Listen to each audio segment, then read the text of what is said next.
They say getting lost isn't about where you are. It's about when you stop trusting what you know. I learned that on the second day. I planned a weekend wilderness challenge with my younger brother. 2 nights, no tech, no GPS, just maps, compasses, and whatever gear we could carry. It wasn't some survival stunt for clicks. Just us trying to push our limits a little, get off grid. We started from a known ranger checkpoint and hiked west into the foothills. Our plan was simple: make camp by the stream, loop around the southern ridge, and circle back by Sunday noon. No contact with anyone, no signal, no fallback. On the second day we reached the base of a broad hill. Old mining roads once cut through here back when they quarried quartz. The place felt heavy, the kind of silence that comes after too many machines. An old man we met at a roadside stall had scribbled a dot on our printed map. Just a circle with 2 words, Test Kiln. Said it was part of the original camp. I don't know why, but that stuck in my head. While my brother was setting up camp by the ridge, I said I'd scout ahead for water. Instead, I followed the old slope toward where the kiln might be. It was late afternoon when I found it, half buried under rocks and overgrowth. The mouth of the kiln was a dark arch in a collapsed concrete wall. The steel door had long rusted off. I stepped inside. Cool air. Damp. It smelled of old ash and wet earth. I kept my headlamp low. The room was wider than I expected, maybe 15 feet. Charred brick, broken pallets, some kind of rail embedded in the floor. Then I heard it. A shuffle. From behind the far wall. I froze. Listened. Nothing. The sound could have been an animal. I stepped back, turned to leave. That's when the entrance collapsed. Not a cave-in, just a slow slide of rock and soil. I lunged forward, but the gap sealed before I reached it. I was sealed in. I tried to dig by hand. Just more dirt. I tried shouting. Nothing but echo. My light caught motes in the air, thick with soot. Breathing felt heavier. I looked for another way out. At the back of the kiln, a steel hatch lay half covered. I pulled it. It groaned open. A crawl space. I slid in. Tight, wet, barely room to move. I crawled 30-40 feet, then dropped into another chamber. Identical shape. Same layout. But this time the rail tracks were twisted. And someone had etched marks into the bricks. Tally marks. Dozens. Next to them, scratched faintly, I wasn't the first. Still not the last. I climbed up, found a rusted ladder. Took it. Came out in another kiln. Same air. Same soot. I'd circled back. Or thought I had. I tried again. Another path, narrower, through a drainage pipe. Slid down a slope. Slammed into metal. Another chamber. I screamed. Kicked the wall. Cried. I'd been inside for hours. Everything smelled the same. Felt the same. Except now, a tin can in the corner had fresh dirt in it. And boot prints. I tried a 4th tunnel. Then a 5th. No change. Each chamber seemed older. More warped. My hands were bleeding from dragging across brick. I lost track of time. Hunger crept in. I forced myself to stop. No panic. No guessing. I sat. Focused on my breath. What do I know? Entry slope faced north. Ridge was to the east. Wind flow came downhill. I unzipped my outer pack. Found the old trail whistle, tied it to my compass string. Hung it from my wrist. Picked one direction, against the draft. Started crawling, marking with chalk every 5 meters. Time bled. My knees tore open.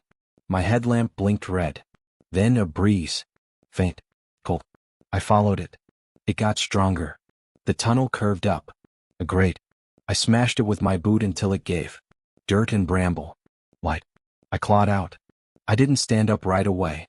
I just lay in the dirt, chest heaving, staring up at the canopy. The sunlight looked off, more golden, lower. I'd been gone longer than I thought. When I finally pushed myself up, everything ached. My legs were shaking. My arms raw. I tried to shout, but my throat was hoarse. Nothing came out but a rasp. I stumbled downhill, slipping in loose soil. A bramble tore my sleeve. At one point I stepped on a root and fell hard. Rolled. Dirt filled my mouth. My compass dug into my chest. I pulled myself up by a branch, kept moving. Then I saw something half buried in the brush. A rabbit. Dead. Not rotted, fresh. Neck broken. No time to think about that. I pushed on. Everything blurred into green and brown and breath. Then finally, the ridge. A tent. My brother. He didn't see me at first. I was coming from the wrong side. When I stepped into the clearing, he froze. Dropped whatever he was holding. "Jesus," he said. "Where the hell did you go?" I couldn't answer. I just sat down. My knees gave out. I remember him shaking my shoulders. I remember him saying my name over and over. Then I was in my sleeping bag. Then it was morning. We left the mountain early. Didn't check the kiln again. Didn't speak of it. Back home I pulled out the map. The old man's mark was still there. Just a smudge of ink. I circled it and read myself. Never again. My compass still smells of soot. I keep it. I don't talk about it. But sometimes when it rains at night, I hear the shift of rock. Like something remembering it sealed me in. Lately I've caught myself doing something strange, leaving tiny scratches on brick walls. One every 5 steps. I don't know why, but it helps me sleep. They called it a digital detox retreat. 3 days. No phone. No signal. No talking. Each participant got a map, a notebook, and their own tent, spread out along a forest trail at least 200 meters apart. You stayed inside your zone, followed the rhythm. Wake at 6, light a fire, meditate, write. Before we started, they showed us a video. The founder appeared, calm and soft-spoken, standing in the middle of the forest. "This place has its rhythm. Do not break it," he said. "Stay in your zone. If you hear anything outside your rhythm, do not follow it." No one asked what that meant. The staff just handed us a small manual. 7 rules. The last one underlined in red: never leave your boundary after sunset. Food was delivered silently, left on a stump near the trail by staff who didn't speak. If you needed help, you left a red cloth on your tent. Otherwise, no interaction. That was the point. I came in burned out from work. Bad sleep. Too much caffeine.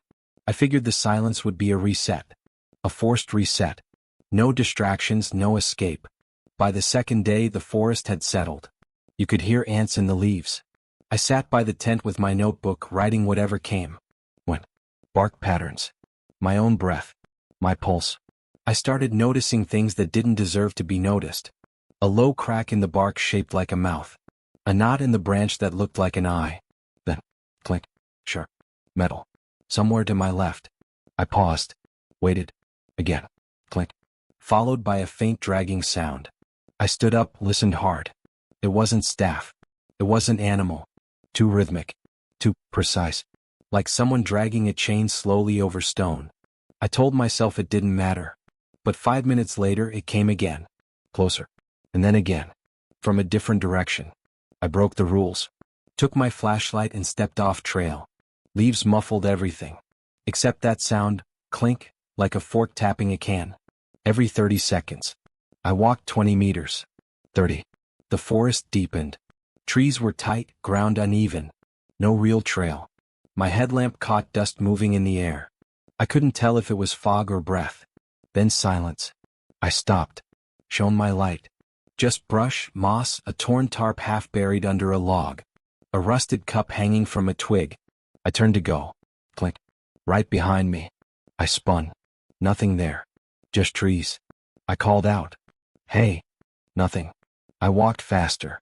But now every little sound felt huge. A twig crack was a step, a falling nut was a whisper. I kept glancing back. Seeing movement. Always at the edge.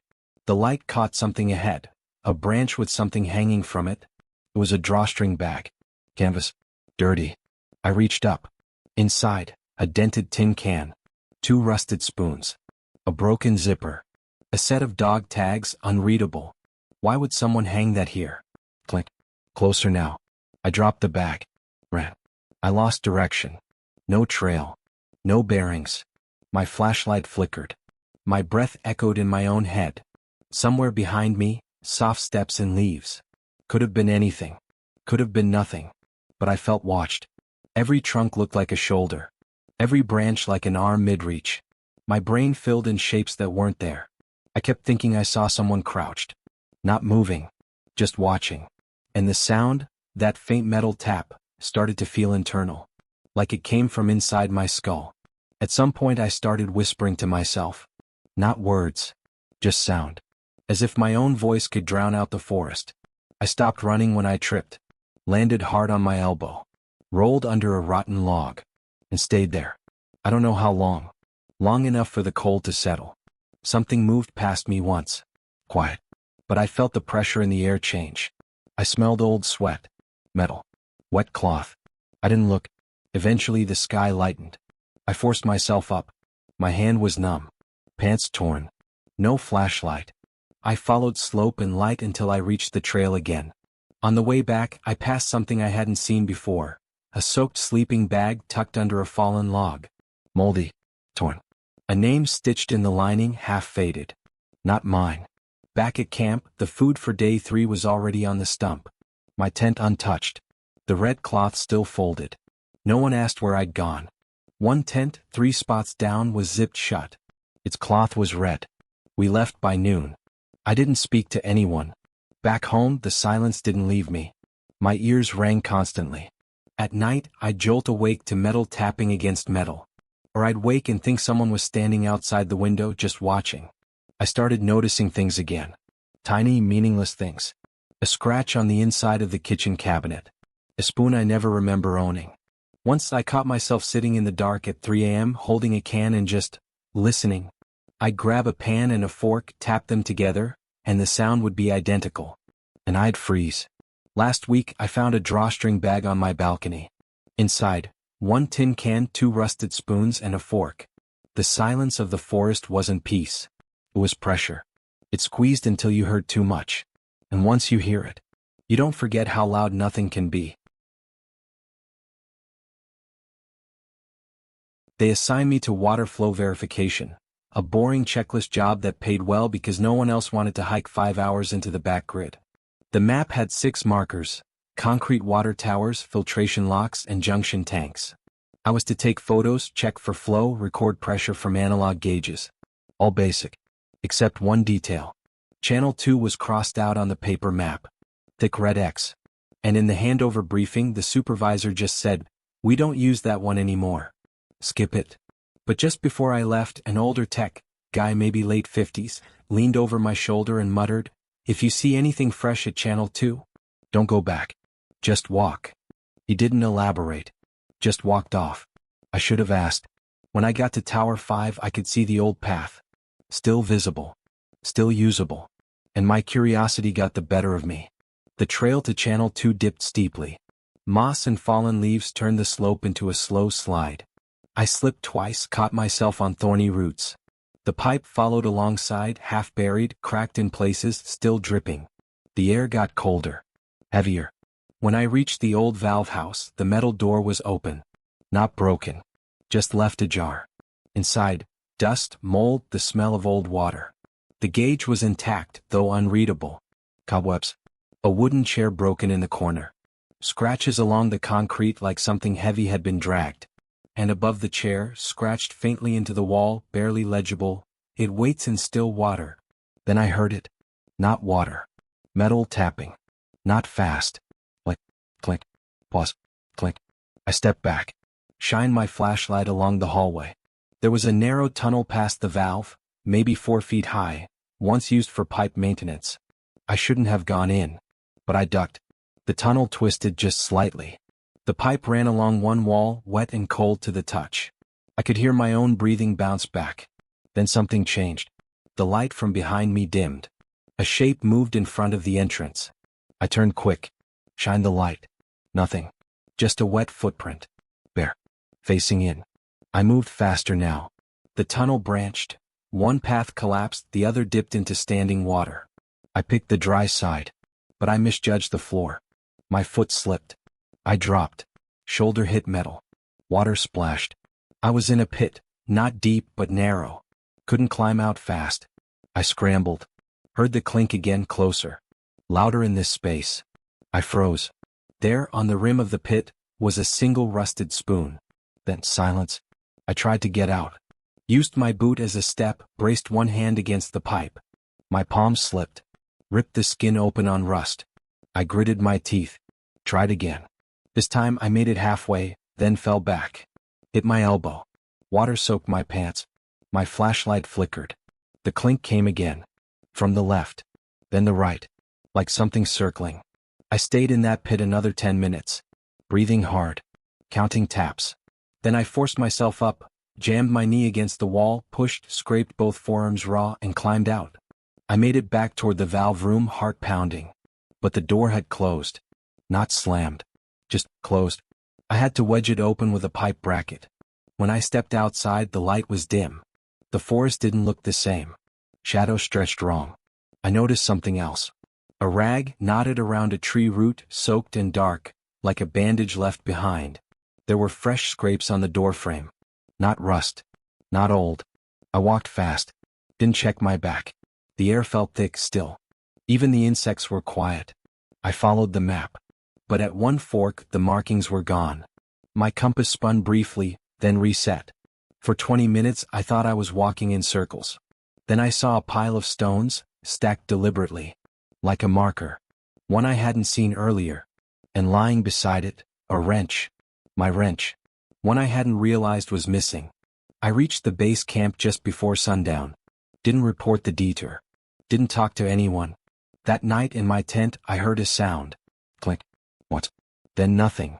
In the morning, the spoon from my mess kit was missing. In its place, a different one. Bet. Rusted. I threw it into the stream.